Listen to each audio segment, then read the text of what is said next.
An ordinary grocery trip transforms into an unforgettable showdown when an elderly woman tells rapper Snoop Dogg to go back to Africa. What happens next isn't just a mic drop, it's a cultural earthquake that will leave you speechless. If you're new here, take a moment to join our community of storytellers by hitting that subscribe button. The Oakland Fresh Market was alive with the familiar symphony of daily life.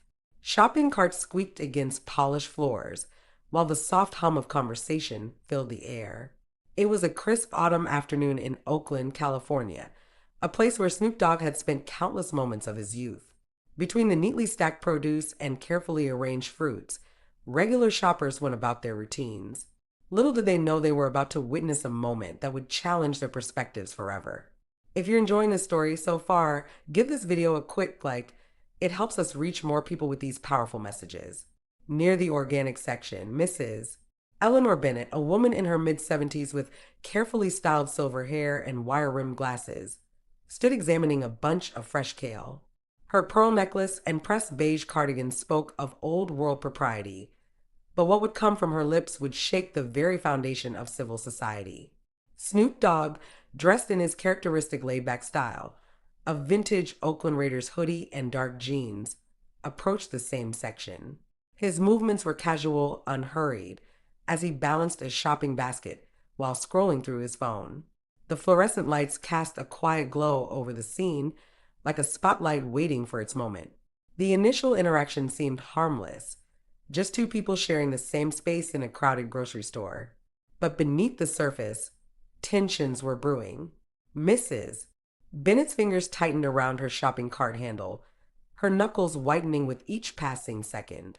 Her eyes darted between Snoop and her carefully selected produce, her jaw clenching with unspoken words. The air grew thick with anticipation, like the moments before a storm. Regular shoppers Michael Rodriguez stocking bell peppers, Rebecca Chin at her checkout counter, and the Anderson twins trying to decide between apples and oranges, all became unwitting witnesses to what would unfold. Before we continue with what happens next, remember that these stories matter. They show us how everyday moments can become powerful catalysts for change. Stay tuned for what happens next. It's a moment that will make you rethink everything you know about confronting prejudice. The fluorescent lights hummed overhead, casting shadows that seemed to dance across the linoleum floors. Time seemed to slow down, each second stretching like taffy as Mrs. Bennett finally turned to face Snoop Dogg.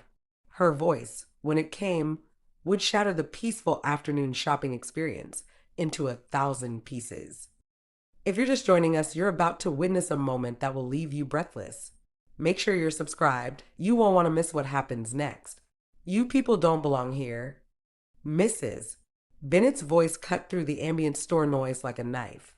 Her words hung in the air, sharp and poisonous, causing several shoppers to freeze mid-motion. Snoop's fingers paused over his phone screen, his expression shifting from casual to focused in an instant. "Why don't you go back to Africa where you came from?" she continued, her voice rising with each word. The store's atmosphere transformed instantly.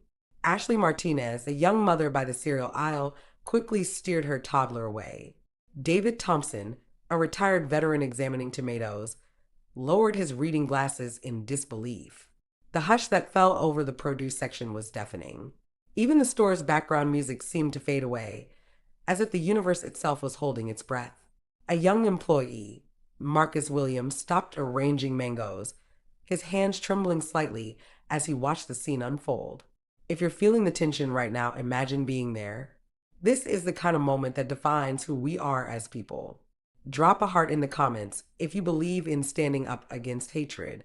Snoop stood perfectly still, his shopping basket hanging loosely from his fingers. The weight of every eye in the store pressed upon him, waiting to see how he would respond. Mrs. Bennett's challenge hung in the air like smoke, impossible to ignore and difficult to disperse. "I said what I said, Mrs."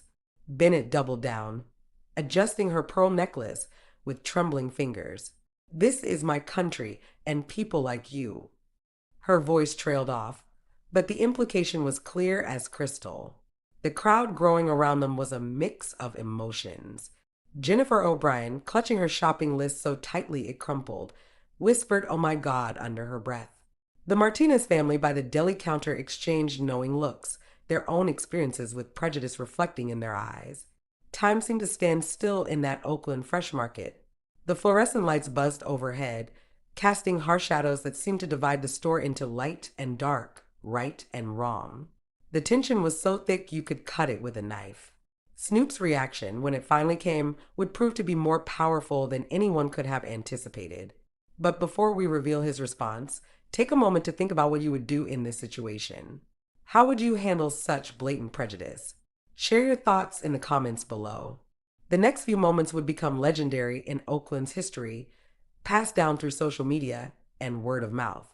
But more importantly, they would teach everyone present a valuable lesson about dignity, strength, and the power of words. As Snoop prepared to respond, the entire store held its collective breath.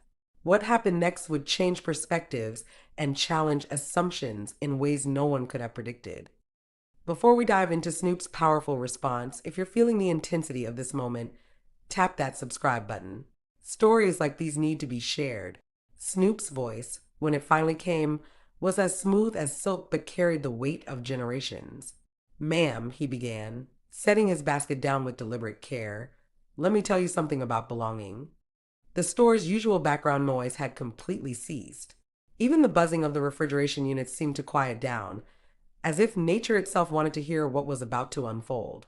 "You see that parking lot out there?" Snoop gestured toward the window, his voice steady and controlled. "My grandfather helped pave that lot back in '62. Couldn't even shop in this store back then, but he laid those stones anyway. And you're telling me I don't belong?" "Mrs." Bennett's lips quivered, but her stance remained defiant.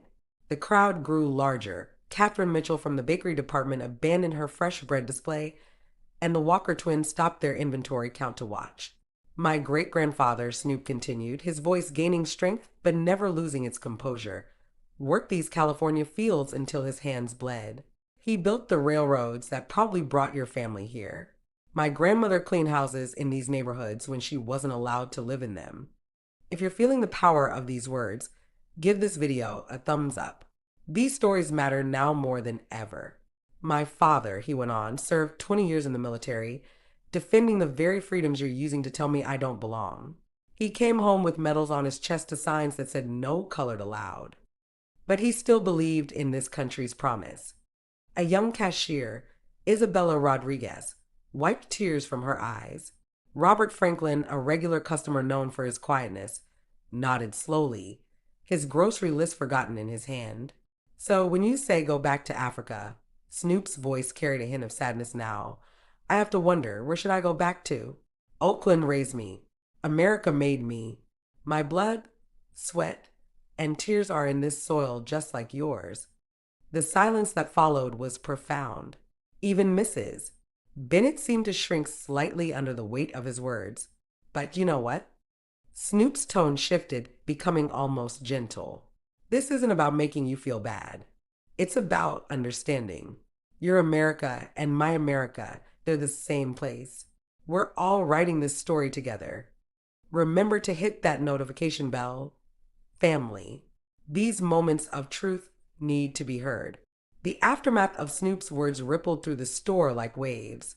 Charlotte Hudson, an elderly woman who had been quietly observing, stepped forward. "I remember those days," she said, her voice shaking. "We need to do better.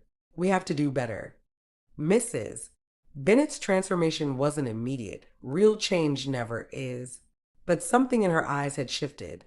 She looked around the store, seeing for the first time the faces of every color and creed that made up her community.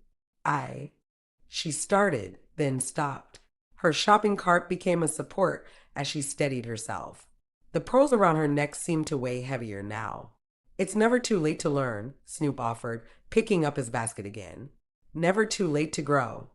The impact of this moment spread far beyond the Oakland Fresh Market. By nightfall, social media was buzzing with accounts from witnesses. Marcus Williams, the young produce clerk, posted about how it changed his view on handling conflict. Jennifer O'Brien started a community dialogue group at her church. A week later, Mrs. Bennett returned to the store. She walked differently now, her eyes more open, her shoulders less rigid. She stopped by the community board and pinned up a notice for her newly formed Neighborhood Unity Council. The store itself became a symbol of something larger. Manager Timothy Brooks installed a plaque commemorating the moment, reading, "Where words bridge divides." Local schools started bringing students for discussions about civil rights and modern day prejudice. But perhaps the most profound change was in the daily interactions. People smiled more, spoke more, listened more. The produce section where it all happened became known as Unity Corner, where strangers would often strike up conversations about everything from recipes to life stories. As for Snoop, he continued shopping at Oakland Fresh Market. "Sometimes," he told a local reporter later, "the biggest changes start in the smallest places. It's not about winning arguments, it's about opening hearts." If this story moved you, share it with someone who needs to hear it. Drop a comment below about a time when you witnessed courage change minds. 3 months later, during the store's Community Appreciation Day, Mrs. Bennett and Snoop were seen sharing a conversation over the same produce stand where their confrontation began. Nobody heard what they discussed, but witnesses say both were smiling. The lesson echoed far beyond Oakland's boundaries. Change doesn't always come with fireworks and fanfare. Sometimes it comes in quiet moments between the oranges and apples, when someone chooses to respond to hate with wisdom, to anger with understanding. As this story spreads, remember, every day brings opportunities to bridge divides, to turn confrontation into conversation, to transform ignorance into understanding. The choice is always ours. Before we end this powerful journey, take a moment to reflect. How will you use your voice to make a difference? Share your thoughts in the comments below. And don't forget to subscribe for more stories that matter. Remember, family. Words have power. How we use them defines not just who we are, but the world we want to create. Stay blessed, stay strong, and keep spreading love.